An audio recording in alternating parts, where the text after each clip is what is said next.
Sometime between John Cena's nude tribute to costume design and Emily Blunt's playful scolding of Ryan Gosling for Kensplaining, at Sunday's 96th Academy Awards, Jonathan Glazer accepted the Best International Feature Oscar for The Zone of Interest. All our choices were made to reflect and confront us in the present.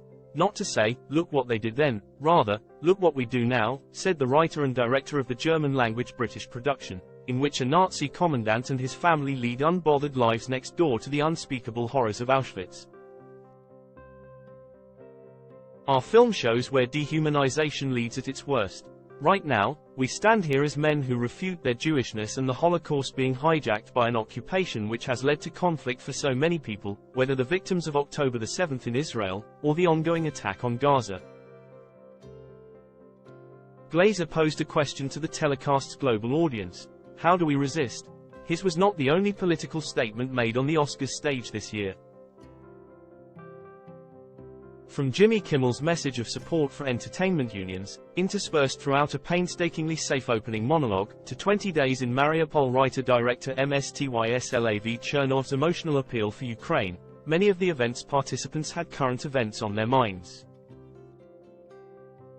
Yet only Glazer explicitly addressed the bloodshed in Gaza and Israel, a devastating conflict that has dominated global headlines for the past 5 months, but whose rights, wrongs, and collateral damage are a rare subject of disagreement, best avoided in public, within a predominantly liberal industry. His speech was a moment of moral courage inextricably intertwined with his film's urgent message. The Zone of Interest is, as Glazer noted, a portrait of dehumanization taken to a genocidal extreme. Everyone knows, even if a vocal minority, still enthralled to Nazism, continues to deny what happened within the walls of German concentration camps. Images of gas chambers, mass graves, and emaciated bodies in striped uniforms have become disturbingly familiar reminders of the suffering millions of Jews and other outsiders endured under Hitler's Third Reich.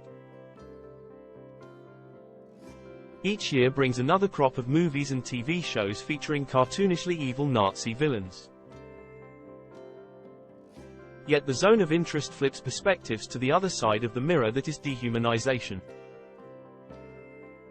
It illustrates how numbness to the torture, starvation, and death of innocent people you've convinced yourself are less than human turns even the most passive enablers of that violence into monsters. The more normal Commander Rudolf Höss, Christian Friedel, family life seems, the more ghastly it becomes. So it stands to reason that Glazer would use a stage where Vanessa Redgrave expressed similar sentiments in 1978, and on which victors regularly opine, to mixed reviews, on contentious issues ranging from gender inequity to racism to war, to condemn an ongoing Israeli bombardment that has already cost more than 30,000 Palestinians their lives as well as Hamas' brutal October 7 massacre. The filmmaker's reference to an occupation that predates the current outburst of violence by decades grounded his assessment in history, in the same way that the Zone of Interest uses the atrocities of the past to speak to a present that has yet to learn the Holocaust's lessons. Glazer was taking a real risk by speaking up for Palestinians on Hollywood's biggest stage.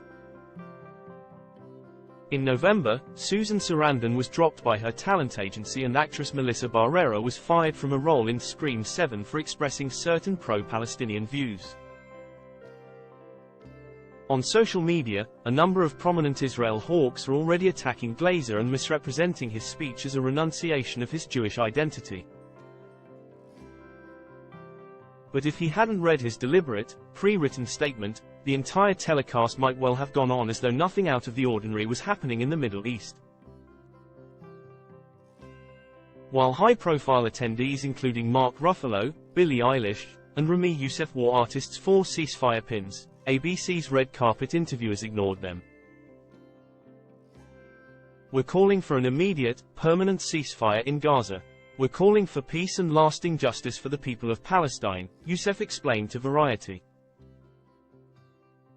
Cillian Murphy, accepting the Best Actor award for portraying a man who created the world's most lethal weapon of mass dehumanization, made a conspicuously vague call for peace. For better or for worse, we're all living in Oppenheimer's world, he said. I'd like to dedicate this to the peacemakers. For as long as popular artists have been speaking their minds at awards show podiums, a contingent of viewers and pundits has admonished them to keep politics out of what is supposed to be a fun night. The thing is, politics are at the core of the art that the Oscars, and all entertainment awards, exist to celebrate. Even Barbie is political, so there's certainly no separating the images of war conjured by Oppenheimer and 20 Days in Mariupol and the zone of interest from the carnage in Gaza. How refreshing to see a director honored whose humanism trumps Hollywood taboo.